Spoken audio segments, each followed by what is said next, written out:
আসসালামু আলাইকুম প্রিয় দর্শক, আমি হাসিব মারজান আপনাদের সবাইকে আমন্ত্রণ জানাচ্ছি চ্যানেল আই সংবাদে। বিস্তারিত সংবাদের শুরুতেই জানিয়ে দিচ্ছি ফ্রেশ আটা, ময়দা, সুজি সংবাদ শিরোনামগুলো। প্রিয়জনদের সাথে ঈদ উদযাপনে বাড়ির পথে মানুষ, রেল স্টেশন, বাস টার্মিনাল ও লঞ্চ ঘাটে যাত্রীদের ভিড়।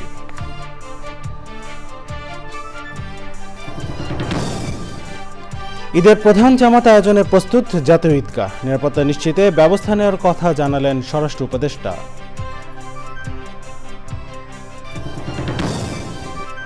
হজ এবং পশু কুরবানি সম্পন্ন করে হাজিদের গন্তব্য এখন কাবার পথে, মসজিদুল হারামে জুম্মার নামাজ আদায় করবেন তারা। এবং সবুজে সাজাই বাংলাদেশ স্লোগানে প্রকৃত জীবন ক্লাবের বৃক্ষরোপণে দেশ জুড়ে ব্যাপক সাড়া, প্রকৃতির প্রতি দায়িত্ববোধ সৃষ্টির প্রশংসা।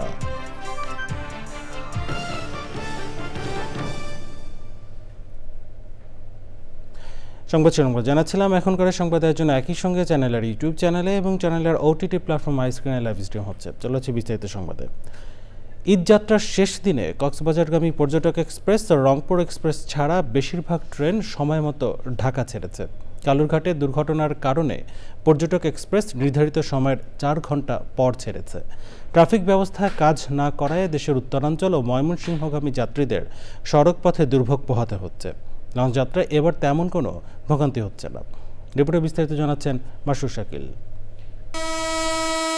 কয়েকজন বন্ধু নিয়ে নারায়ণগঞ্জ থেকে এসে রংপুর এক্সপ্রেসের ছাদে উঠেছে দোহান। ছাদে কেন উঠতে হলো এই প্রশ্নের উত্তরে জানালেন টিকিট পাননি তিনি। ভেতরে জায়গা ফুল, দাঁড়ানো যাচ্ছে না, এই কারণে আমরা উপরে উঠছি। টিকিট পাওয়া ভাগ্যবানরা ট্রেনের কিছুটা দেরিকেও হাসি মুখে মেনে নিচ্ছেন। সবচেয়ে বেশি খুশি শিশুরা। ঈদে দাদাবাড়ি নানুবাড়ি যাওয়ার আনন্দই যেন আলাদা। দেশের বাড়ি যাবো, ঈদ করবো, দাদা দাদির সাথে ঈদ করবো। সান্তাহার নামবো, নওগাঁতে আমার শ্বশুর বাড়িতে যাচ্ছি। কালুরঘাটে কক্সবাজার থেকে ঢাকাগামী পর্যটক এক্সপ্রেস দুর্ঘটনার শিকার হওয়ায় ঢাকা থেকে এই ট্রেনটি 4 ঘন্টা দেরিতে ছেড়েছে। বাকি রেস্টে যথানিয়মে যথাসময়ে ছেড়ে দেওয়া আমরা আশাবাদী, এবং আমরা চেষ্টা করছি যে আমাদের টাইম টেবল অনুযায়ী ট্রেন পরিচালনার জন্য। আমাদের যাত্রীরা ঈদ আয়োজনে পরিবারের সাথে ঈদ করার জন্য যাবে, আর এর জন্য আমাদের যে কাজ করা আমরা কাজ করে যাচ্ছি। তবে বেশিরভাগ ট্রেন সময় মতো চলাচল করায় রেলপথে ঈদ যাত্রায় যাত্রীদের পাশাপাশি স্বস্তিতে কর্তৃপক্ষ। প্রিয় জনের সাথে ঈদের আনন্দ ভাগাভাগি করতে গ্রামের টানে যারা বাড়ি যেতে চান, তাদের পছন্দের তালিকায় বাংলাদেশ রেলওয়ে শীর্ষে থাকলেও সবার জন্যে টিকিট ব্যবস্থা করতে পারে না রেলওয়ে। ফলে অনেকে বাধ্য হয়ে ছাদে চড়ে বাড়ির পথে রওনা হন, যদিও তারা জানেন এতে জীবনের ঝুঁকি রয়েছে। কিন্তু ঈদের আনন্দ ভাগাভাগি করার কাছে জীবনের ঝুঁকিও অনেক সময় তুচ্ছ হয়ে যায়। তবে সড়ক পথে ঈদ যাত্রা ততটা সুখের হচ্ছে না। গন্তব্যে যেতে দীর্ঘ সময় রাস্তায় কাটাতে হচ্ছে বাড়িমুখী মানুষকে। ঢাকা থেকে বেরোতে অনেক লেট হচ্ছে, মানে যেটা আমাদের 12টায় কথা ছিল সেটা আপনার 1:30 1টা এরকম, মানে টাইম আপ ডাউন হচ্ছে আর কি। 8টার গাড়িটা হয়তো 10টায় গেছে বা 11টায় গেছে, এরকম হয়েছে। রাস্তায় জ্যাম, কল্যাণপুর থেকে আসার পথে আপনার হচ্ছে টেকনিক্যাল সিগন্যালে জ্যাম। মাঝে মাঝে বৃষ্টির কারণে ঈদ যাত্রা বিঘ্ন ঘটলেও সদরঘাট থেকে লঞ্চ যাত্রীরা নিরাপদেই বাড়ি ফিরছেন। মাসুর শাকিল, চ্যানেল আই, ঢাকা। প্রিয়জনের সঙ্গে ঈদ উদযাপনে বাস, ট্রেন ও লঞ্চে রাজধানী ছাড়ছে মানুষ। ঈদের লঞ্চ যাত্রার খবর জানাতে সদরঘাটে আছেন সাদি মাহমুদ। আমরা সরাসরি যাচ্ছি তার কাছে। সাদি, লঞ্চ টার্মিনালে ঈদে ঘরমুখ যাত্রীদের চাপ কেমন দেখছেন?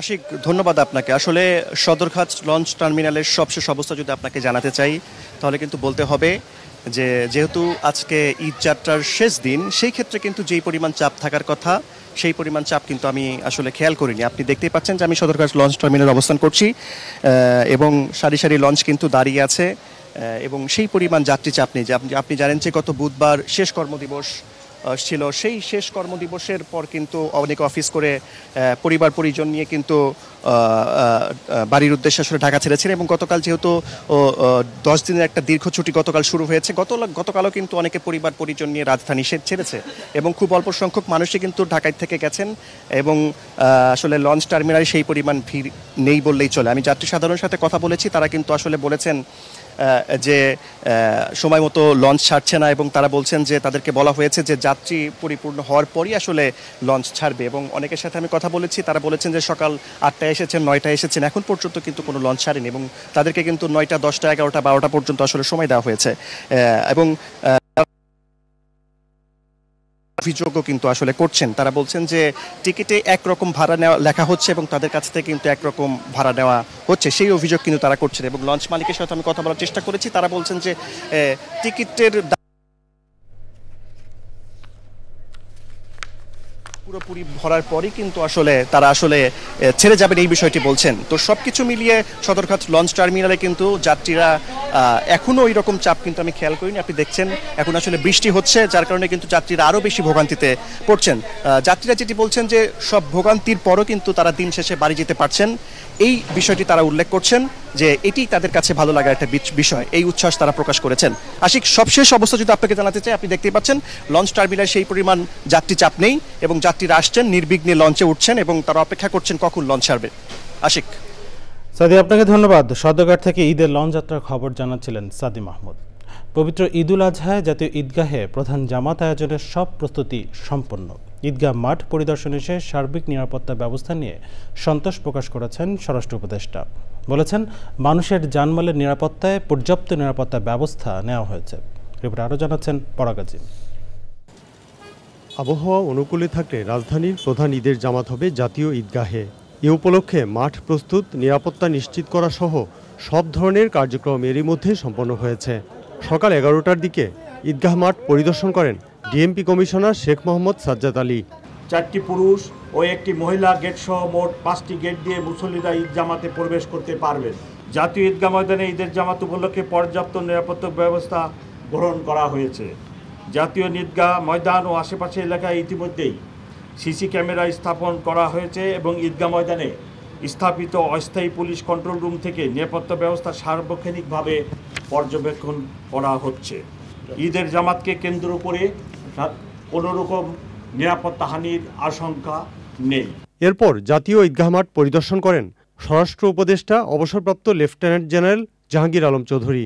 আমাদের এখানে পর্যাপ্ত নিরাপত্তা ব্যবস্থা নেওয়া হয়েছে, প্রায় 500 পেট্রোল রাখা হচ্ছে, অলি গলি সব জায়গায় ওই কভার করা হচ্ছে এবং এই ক্ষেত্রে আমি আপনাদেরও সহযোগিতা কামনা করব। যদি কোথাও কোনো ধরনের কোনো ইনফরমেশন পান, আপনারা নিকটবর্তী থানার সাথে সাথে জানাবেন, আমরা অবশ্যই ব্যবস্থা নিব।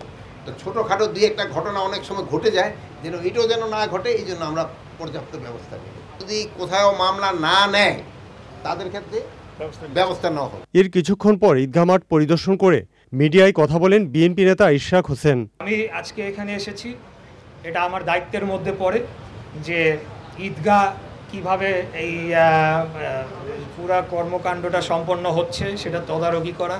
শুধু তাই নয়, যারা এখানে শ্রমিকরা রয়েছেন তাদের পাশে এসে দাঁড়ানো এবং তাদেরকে কিছুটা মোটিভেট করা। এটা আমরা কালকে থেকেও মাঠে থাকবো, যারা পরিচ্ছন্ন কর্মী থাকবে তাদের সাথে আমরা, আমাদের ঈদের দরকার নেই, আমরা যারা যেহেতু আমাদের জন্য কষ্ট করতে পারে আমরাও তাদের সাথে থাকবো ইনশাল্লাহ। ঈদ উপলক্ষে জাতীয় মসজিদ বাইতুল মোকাররম সহ রাজধানীর বড় ঈদগাহ মাঠের সামনে তোরণ বসানো হয়েছে। পরাগ আজিম, চ্যানেল আই, ঢাকা। পবিত্র কাবা শরীফ তাওয়াফ এবং মসজিদুল হারামে জুম্মার নামাজ আদায় করতে হাজিরা মিনা থেকে এখন মক্কার পথে। সকালে মুজদালিফা থেকে মিনায় পৌঁছে শয়তানকে পাথর ছুঁড়ে পশু কুরবানি দিয়ে ঈদুল আজহা উদযাপন করছেন হাজিরা। চক্রমালিতার রিপোর্ট।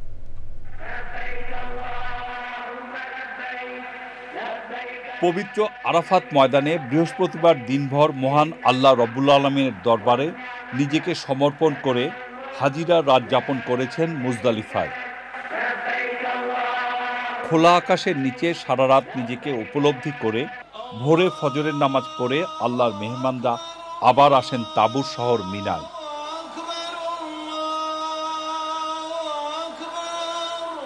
প্রথম দিন সেখানে বড় জামারাত বা বড় শয়তানকে লক্ষ্য করে 60টি পাথর ছুঁড়বেন তারা। হযরত ইব্রাহিম আলাইহি ওয়াসাল্লামের ইতিহাসকে স্মরণ করে নিজের গর্ব, অহংকার এবং আমিত্বকে ত্যাগ করার জন্য প্রতীকী এই পাথর ছোড়া।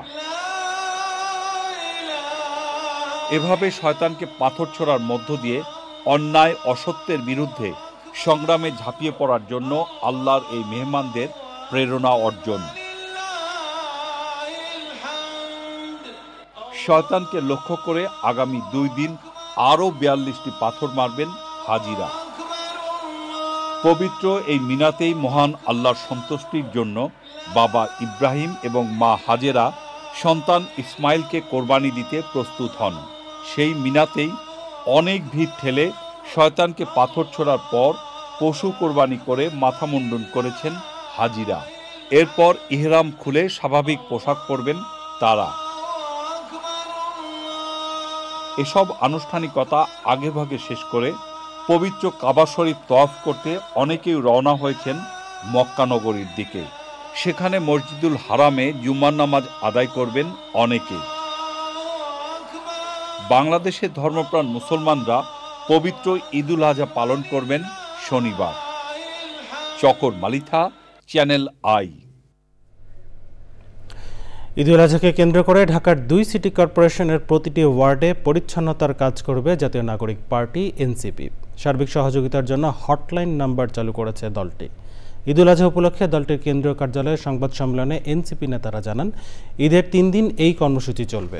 চামড়ার সিন্ডিকেট ভাঙতে সরকারকে ওয়ার্ড ভিত্তিক অস্থায়ী কার্যালয় করার দাবি জানিয়েছেন দলটির নেতারা। রাজনৈতিক দলগুলো নাগরিক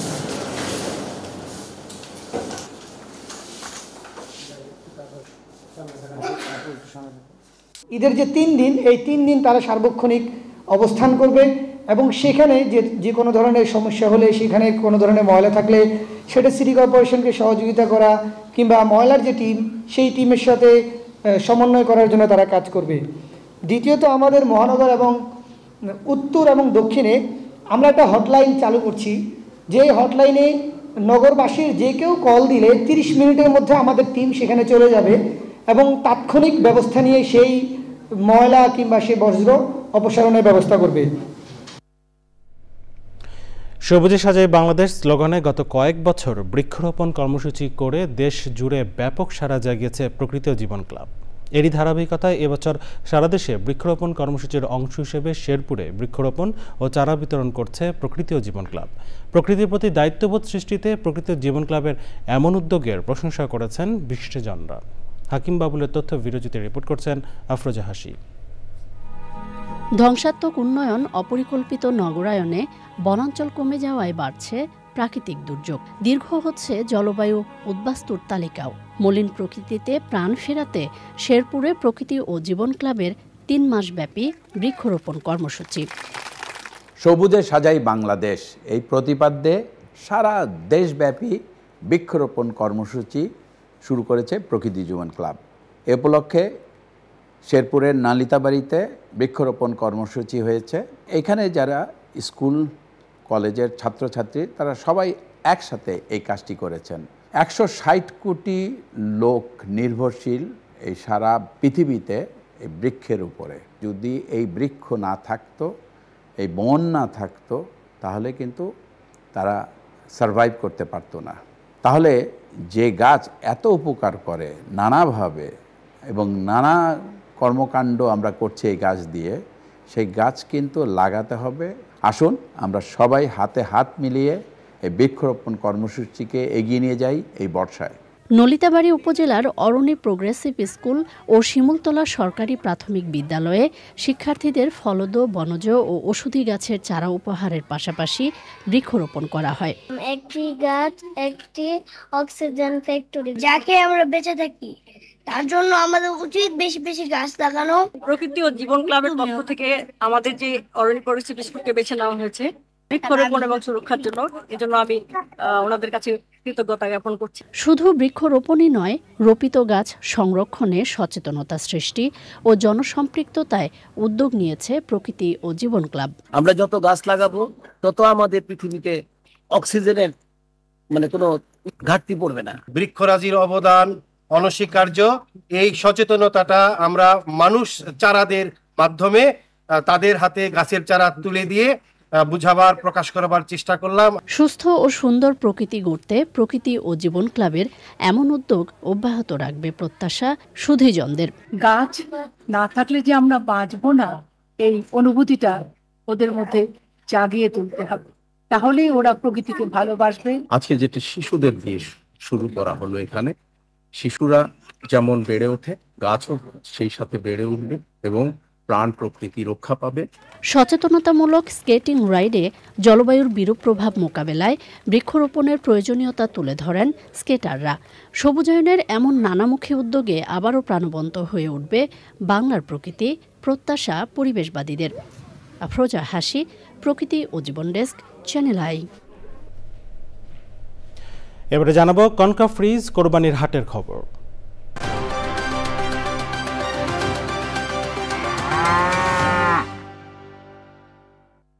অ্যাক্টিভেটেড কার্বন ডিওডোরাইজার যুক্ত কনকা ফ্রিজে এক খাবারের গন্ধ অন্য খাবারে যেতে পারে না। রাজধানীর কোরবানির পশুর হাটগুলোতে চলছে শেষ সময়ের বেচাকেনা। এ নিয়ে জানতে আমরা যাচ্ছি শাকের আদনানের কাছে। তিনি আছেন ধোলাইখাল পশুর হাটে। আদনান, কোরবানির পশুর হাটে শেষ সময়ের বেচাকেনা কেমন দেখছেন?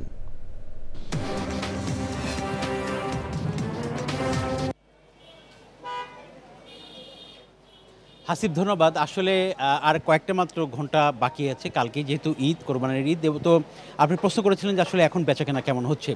তো এখনও বেচাকেনা হচ্ছে এবং এই শেষ মুহূর্তে কিন্তু যারা আগে কিনে নেয় তারাও কিন্তু গরু কিনতে আসেন বা খাসি বা ছাগল কিনতে আসেন। তো আমরা যে এই ধোলাইখালের যে হাটটিতে এসেছি এবং এখানে কিন্তু এখনও গরু ছাগল কিন্তু আমরা এখনও দেখতে পাচ্ছি। আপনি দেখতে পাচ্ছেন যে বাধা রয়েছে, তবে কিছুক্ষণ আগে থেকে বৃষ্টি শুরু হয়েছে এবং এই জন্য একটু চলাফেরাতে কিন্তু একটু অসুবিধা হচ্ছে। তো আজকের হাটের যে দৃশ্যপট সেটি নিয়ে এই হাটের কর্তৃপক্ষের যারা রয়েছেন, যারা ব্যবস্থাপনা বা পরিচালনার দায়িত্বে রয়েছেন, এমন একজনের সঙ্গে কথা বলতে চাই। তিনি আমাদের জানাবেন যে এই হাটের আসলে কি অবস্থা, আজকে আপনারা কেমন দেখছেন? ইনশাল্লাহ অন্যান্য অনেক হাটে মনে হয় গরু নাই, তারপর আমাদের ধোলাইখাল হাটে এখনও গরু আসছে। আপনারা যদি কারো কোনো গরুর সমস্যা হয় বা গরু না পান, আপনারা আমাদের ধোলাইখাল গরুর হাটে আসতে পারেন। এখানে এখনও আমাদের কাছে আল্লাহর রহমতে মোটামুটি অনেকের চাহিদা পূরণ করার মতন গরু আমাদের এই হাটে পর্যাপ্ত পরিমাণে এখনও আছে এবং এখনও গরু আসছে। অসংখ্য ধন্যবাদ। শুনছিলেন যে আমি যেটি বলছিলাম যে এই হাটে এখনও আছে এবং এরকম আমরা আরও কয়েকটি হাটে গিয়ে দেখতে যাই সেখানকার পরিস্থিতি কী। এবং আপনারা জানেন যে এবার সরকারের তরফ থেকে যেটি বলা হয়েছে যে চাহিদার তুলনায় কিন্তু বেশি কোরবানিযোগ্য পশু রয়েছে এবং সেক্ষেত্রে 20 বা 21 লাখ গরু বেঁচে যাওয়ার কথা রয়েছে। তো হাসিব, এখানে হাট থেকে আমার কাছে এটাই ছিল এখানকার সর্বশেষ। আদনান, আপনাকে ধন্যবাদ। ধোলাইখাল পশুর হাট থেকে সরাসরি জানাচ্ছিলেন শাকের আদনান। এর সাথে সংবাদের সময় হয়ে গেল বিরতি নেবার, আর বিরতির পর জানিয়ে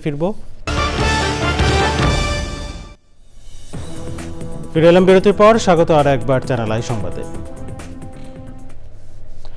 মধ্যপ্রাচ্যের দেশগুলোর সাথে মিল রেখে একই দিনে ঈদ উদযাপন করছেন রাজধানীর খিলগাঁও সুরেশ্বর দরবার শরীফের অনুসারীরা। সকাল 10টায় ঈদের জামাতে অংশগ্রহণ করেন কয়েকশো মানুষ। দেশবাসী ও বিশ্বের সব মানুষের কল্যাণ কামনা করা হয় মোনাজাতে।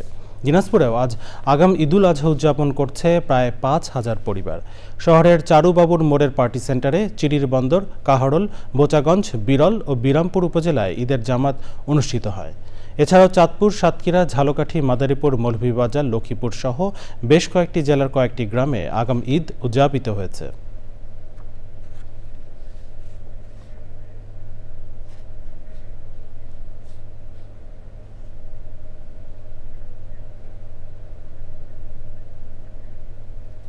এ পর্যায়ে রয়েছে নিটোল টাটা কৃষি সংবাদ।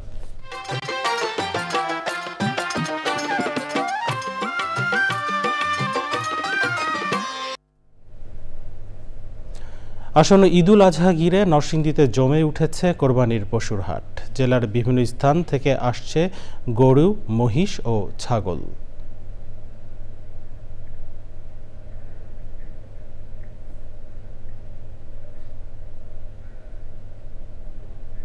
এখন দেখবেন প্রকৃতি সংবাদ।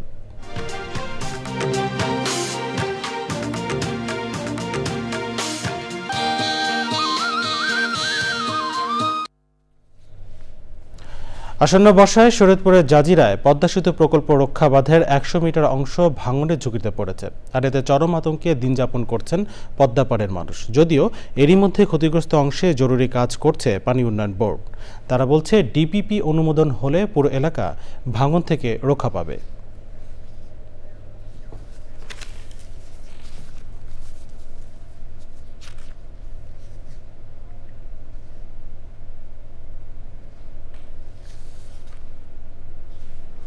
জানাবো খেলার খবর।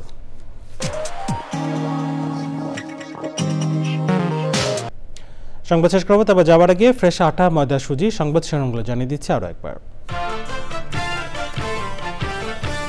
প্রিয়জনদের সাথে ঈদ উদযাপনে বাড়ির পথে মানুষ, রেল স্টেশন, বাস টার্মিনাল ও লঞ্চ ঘাটে যাত্রীদের ভিড়।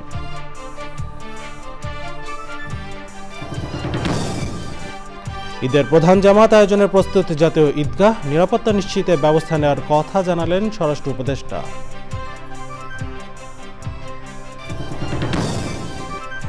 হজ এবং পশু কুরবানি সম্পন্ন করে হাজিদের গন্তব্য এখন কাবার পথে, মসজিদুল হারামে জুম্মার নামাজ আদায় করবেন তারা। এবং সবুজে সাজাই বাংলাদেশ স্লোগানে প্রকৃত জীবন ক্লাবে বৃক্ষরোপণে দেশ জুড়ে ব্যাপক সাড়া, প্রকৃতির প্রতি দায়িত্ববোধ সৃষ্টির প্রশংসা।